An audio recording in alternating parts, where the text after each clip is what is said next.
Friends, तो भाई आज हम लोग 2023 रसायन विज्ञान 347 सीई जिसका संकेतांक है भाई पूरा पेपर आज हम लोग सॉल्व करने वाले हैं। केमिस्ट्री का पूरा पेपर सॉल्व करेंगे। देख सकते हो एक एक क्वेश्चन को हम लोग सॉल्व करने वाले हैं। ठीक है, तो प्लीज वीडियो को लास्ट तक देखना। देख सकते हो सारे क्वेश्चन, ठीक है, चाहे जो हो आपको सारे क्वेश्चन सॉल्व कराएंगे। ठीक है, तो जितने देख सकते हो इंपॉर्टेंट सारे क्वेश्चन सॉल्व करेंगे। केमिस्ट्री पेपर 2023 सॉल्यूशन 347 सीई जिसका संकेतांक था पेपर का। ठीक है, 2023 का पेपर है, 70 नंबर का आया था। ठीक है, तो पूरे पेपर को हम लोग चलते हो सॉल्व करते हैं। ठीक है, तो प्लीज वीडियो को लास्ट तक देखना। ठीक है, तो देखो जैसे पहले का नंबर क्वेश्चन, ठीक है, 1 नंबर का था आपका। इनको सॉल्व करते पहले ऑब्जेक्टिव फिर आगे के। ठीक है, कह रहा है पोटेशियम सल्फेट है। पोटेशियम सल्फेट कैसा ठोस है? ठीक है, ये 4 ऑप्शन आपको दिए गए थे, आयनिक ठोस, धात्विक ठोस, सहसंयोजक ठोस और आणविक ठोस। इन चारों में से कौन सा ठोस है आपका? Potassium sulphate. तो पोटेशियम सल्फेट जो है वो आपका आयनिक ठोस है। क्या है? आयनिक ठोस। इसका पहला नंबर ऑप्शन सही हो जाएगा। ठीक है, खा नंबर देखो 180 ग्राम जल में जल के कितने मोल होते हैं? ठीक है, तो देखो इसको सॉल्व करते, देखो पहले वाले का तो आयनिक ठोस हो गया था। दूसरा देखो पहले का, देखो यहाँ पे जल का भार 180 ग्राम, अणु भार आपको निकाल लेना है। देखो हाइड्रोजन का 1 तो 1 गुणे 2 प्लस ऑक्सीजन का 16, तो अणु भार कितना आ जाएगा? 18। तो यहाँ से सिंपल जल के मोल निकाल सकते हो। कितना फार्मूला होता है मोल का? भार बटा अणु भार, भार 180 अणु भार 18, तो 10 मोल आपके आ गए। तो विकल्प नंबर 3 आपका 10 मोल सही हो जाएगा। ठीक है, देख सकते हो इस पे तीसरा विकल्प आपका 10 मोल है। ठीक है, तो ये वाला हो गया। अगला अभिक्रिया A+2B उत्पाद के लिए वेग स्थिरांक ये है, तो अभिक्रिया की आणविकता क्या होगी? तो आणविकता देखो A+2B आपको दिया गया है, तो मतलब इसमें कितने अणु है? 3, इसलिए इसकी आणविकता कितनी होगी? 3। ठीक है, तो 3 इसकी आणविकता हो जाएगी। अगला कैनिजारो अपक्रिया द्वारा फॉर्मेल्डिहाइड बनाता है, तो कौन है जो कैनिजारो अपक्रिया द्वारा फॉर्मेल्डिहाइड बनाता है? Methyl alcohol. ठीक है, इसके देख सकते हो आणविकता तो 3 हो गई थी। और इसी प्रकार नीचे वाला जो है इसमें देखो फॉर्मेल्डिहाइड जब कैनिजारो अपक्रिया करता है तो वो मेथिल अल्कोहल बनाता है। ठीक है, तो इसका विकल्प नंबर 2 आपका CH3OH सही हो जाएगा। ठीक है, तो देख सकते हो पहले का घा हो गया। अगला देखो पहले का अंगा नंबर कह रहा है RNH2CH Cl3 KOH RNC3KCl 3H2O उपर्युक्त अभिक्रिया कौन सी? तो आपको तो पता होगा यार, कार्बिल अभिक्रिया मोस्ट इंपॉर्टेंट थी। ठीक है, इसी टाइप से अगला देखो ग्लूकोज में कितने प्राथमिक एल्कोहलिक समूह होते हैं? तो एक होता है ग्लूकोज, जो उसमें प्राथमिक एल्कोहलिक समूह कितना होता है? 1, तो उसका कार्बिल हो गया और इसका 1। ठीक है, तो पहले का अंगा और 4 नंबर हो गया आंसर। ठीक है, तो देख सकते हो आप, देखते दूसरे का नंबर। तो कह रहा है फलक केंद्रीय घनीय एकक कोशिका में परमाणुओं की संख्या कितनी होती है? तो चलो निकालते हैं। FCC एकक कोशिका में परमाणुओं की संख्या, ये आपका FCC एकक कोशिका है। इस पे 8 कोने होते हैं, तो 8 गुणे 1/8 1 हो जाएगा। और फलक कितने होते हैं? 6, तो 6 गुणे 1/2 3 हो जाएगा। तो इन 1 और 3 को जोड़ दो तो परमाणुओं की कुल संख्या जो आएगी वो 4 आएगी। ठीक है, तो आप बता सकते हो 4 होती है। अगला क्वेश्चन, A तथा B के वाष्प दाब आपको दिए गए। A का 3 मोल, B के 2 मोल में मिलाने पर विलयन का कुल वाष्प दाब क्या होगा? ये क्वेश्चन 2 नंबर का है। ठीक है, तो देखो इसे भी सॉल्व करते हैं। सिंपल, आपको A का वाष्प दाब दिया गया है तो P0 A = 80 mm लिख देना है। P0 B = 60 mm, मतलब B का वाष्प दाब। A के 3 मोल, B के 2 मोल, तो आप यहाँ से A का मोल प्रभाज का फॉर्मूला लगा दो और इसी प्रकार से B का मोल प्रभाज भी। ठीक है, तो A का मोल प्रभाज बराबर A के मोल बटा विलयन के कुल मोल और B का मोल प्रभाज बराबर B के मोल बटा विलयन के कुल मोल। तो XA = 3/5 आ जाएगा, XB = 2/5 आ जाएगा। अब आपको विलयन का कुल वाष्प दाब निकालना है, तो ये वाला फॉर्मूला लगेगा P0A XA + P0B XB। P0A की वैल्यू 80 थी। ठीक है, देख सकते हो ऊपर यहाँ पे P0A की वैल्यू 80, P0B की वैल्यू 60। ठीक है, तो दोनों की वैल्यू रख दो। XA की 3/5, XB की 2/5, सॉल्व कर लोगे तो 72 आ जाएगा। अतः विलयन का कुल वाष्प दाब 72 mm आसानी से, ठीक है, निकाल सकते हो। अब इसी प्रकार से दूसरे का गा नंबर, सिल्वर नाइट्रेट के घोल में कॉपर की छड़ डुबोने पर घोल का रंग नीला क्यों हो जाता है बताइए। ठीक है, तो देखो AgNO3 अर्थात सिल्वर नाइट्रेट में कॉपर की छड़ डुबोने से उसका रंग नीला हो जाता है, क्योंकि उसमें CONO3 का होल्टवाइज बनता है। ठीक है, देख सकते हो कॉपर को डालने पर कॉपर ने Ag को विस्थापित कर दिया, CONO3 आयन के साथ जुड़ जाता है जिससे विलयन नीला हो जाता है। ठीक है, तो आसानी से देख सकते हो दूसरे का गा नंबर क्वेश्चन। ठीक है, तो ये था आपका। तो यार वीडियो अच्छा लग रहा हो तो प्लीज लाइक जरूर कर देना। ठीक है, अगला है 60 की दोस्त को समझाइए। तो 60 की दोस्त तो हमने पढ़ रखा है यार, इसका वीडियो आप चैनल पे जाके देख सकते हो। ठीक है, ये थ्योरी पोर्शन है पूरा, 60 की दोस्त हमने अच्छे से पढ़ रखा है, तो वीडियो जरूर चेक कर लेना चैनल पे। ठीक है, अगला देखो संकुलन क्षमता को परिभाषित कीजिए। तो संकुलन क्षमता भी हमने पढ़ रखी एकदम आसानी से विद एग्जाम्पल। ठीक है, वही आपको बताना है। अगला है सल्फर डाइऑक्साइड तारपीन के तेल के साथ क्लोरीन की होने वाली अपक्रियाओं के रासायनिक समीकरण लिखिए। तो देखो हमने पहले तीसरे का खा नंबर सल्फर डाइऑक्साइड की क्लोरीन से अपक्रिया की की तो SO2Cl2 आपका बनता है। ठीक है, ये यही कह रहा है क्लोरीन के साथ अब किया तो तारपीन के तेल की क्लोरीन से करोगे तो कार्बन और हाइड्रोजन क्लोराइड बन जाएगा। ठीक है, तो देख सकते हो ये दोनों अब किया सल्फर डाइऑक्साइड और तारपीन के तेल की। ठीक है, तो ये हो गया तीसरे का खा नंबर क्वेश्चन, आसानी से आप कर सकते हो क्लोरीन से अभिक्रिया।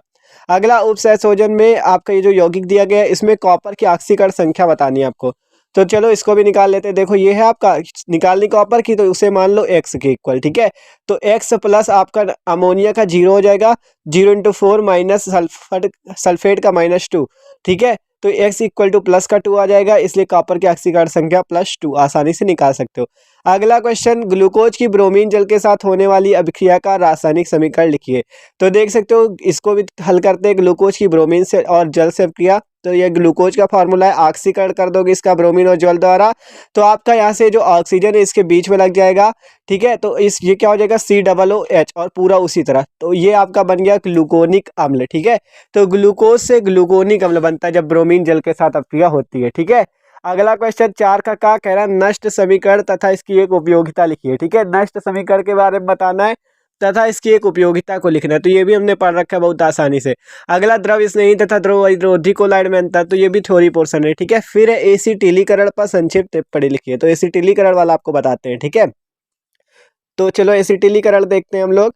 तो ये चौथे का खा घा ये वाले देख लेना, आप वीडियो चैनल पे है। ठीक है, एसिटिलीकरण क्या होता है, जब किसी यौगिक में ऑक्सीजन, नाइट्रोजन या सल्फर परमाणुओं से जुड़े हाइड्रोजन परमाणु एसिटिल मतलब COCH3 समूह द्वारा आपके विस्थापित हो जाते हैं तो एस्टर बनता है। ठीक है, यही आपकी एसिटिलीकरण अभिक्रिया है। ठीक है, तो देखो यहाँ पे हमने एसिटिल क्लोराइड दे रखा है, वही कहा गया ना परमाणु एसिटिल एथिल अल्कोहल से क्रिया करके इसने एक एस्टर का निर्माण किया एथिल एसीटेट का, तो यही अभिक्रिया आपकी एसिटिलीकरण अभिक्रिया। बस यही थ्योरी लिख दो और एग्जाम्पल देना था। ठीक है, तो देख सकते हो। अगला प्रोटीन का विकृतीकरण, ये भी पढ़ रखा है हमने। ठीक है, थ्योरी देख सकते हो आप चैनल पे। अगला 27 डिग्री सेंटीग्रेड पर यूरिया के M/10 विलियन का परस्पर दाब ज्ञात कीजिए, R की वैल्यू ये दी गई है। ठीक है, तो इसको देखो, आपको टेम्परेचर 27 डिग्री सेंटीग्रेड दिया गया, यूरिया का सूत्र NH2CONH2, M/10 मतलब इसकी मोलरता 1/10 मोल पर लीटर है। R की वैल्यू आपको ये दी गई है, आप परस्पर दाब निकालना है, तो पाई इक्वल टू फॉर्मूला होता है CRT। ठीक है, परस्पर दाब का फॉर्मूला क्या होता है, पाई इक्वल टू CRT, जहाँ C सांद्रता, R नियतांक और T आपका टेम्परेचर है। तो C की वैल्यू कितनी 1/10 मोल पर लीटर, R की वैल्यू ये है, T का मान आपको 27 डिग्री पे दिया गया था, आपको केल्विन में बदल लेना है, 27 + 273 केल्विन। ठीक है, तो 300 केल्विन आ जाएगा। अब जब इसका गुणा करोगे तो पाई का मान 2.463 आएगा। ठीक है, तो ये हो गया पांचवे का नंबर। ठीक है, हम लोग पांचवे का खा कह रहा है प्रथम कोटि की अपक्रिया। देखो का नंबर हो गया, आप कह रहा है प्रथम कोटि की अपक्रिया का समीकरण दिया गया है, N2O5 की सांद्रता आपको ये दी गई है, 60 मिनट के उपरांत आपकी सांद्रता ये हो जाती, तो आपको वेग स्थिरांक की गणना करनी, 4 नंबर का क्वेश्चन था। तो देखो आपको ये समीकरण पूरा दिया गया था N2O5 वाला, आप कहा गया प्रथम कोटि की अपक्रिया, तो आपको ये समीकरण लिख लेना है सिंपल। ठीक है, और समीकरण 1 इसको मान लेना है। आप देखो A की वैल्यू अर्थात प्रारंभिक सांद्रता आपको 1.24 × 10⁻²⁻² मोल पर लीटर दी गई है। ठीक है, आप कह रहा है 60 मिनट बाद सांद्रता दूसरी हो जाती, तो टी का मान कितना दिया गया है 60 मिनट, मतलब समय 60 मिनट दिया गया है, तो उसकी जो सांद्रता होगी A-x इक्वल टू हो जाएगा 0.20 × 10⁻² मोल पर लीटर। ठीक है, इतना हो जाएगा आसानी से। देखो के का मान ये था, A की वैल्यू ये आ गई, T का मान हो गया और A-x का मान हो गया। ठीक है, तो तीनों मान हमें दिए गए, तो आसानी से के का मान निकाल सकते हैं हम लोग, तो बस मान रख दो, निकल आएगा आंसर।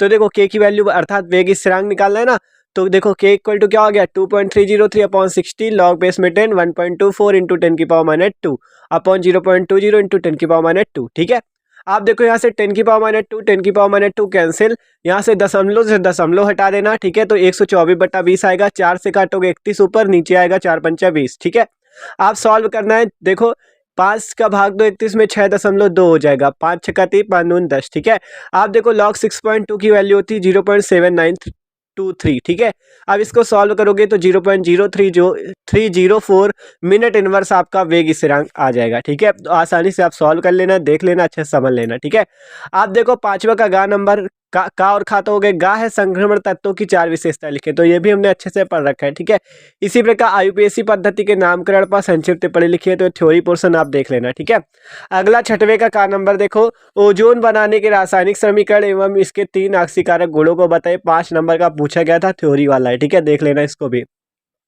अगला अम्लराज एक्वारेजिया क्या होता है जब अम्लराज गोल्ड तथा प्लेटिनम से अपक्रिया करता है। 5 नंबर का ये भी था, अथवा में लगा था। ठीक है, अगला मोनोहाइड्रिक एल्कोहल बनाने की 2 विधियों का रासायनिक समीकरण लिखिए। ठीक है, ये भी 5 नंबर का था।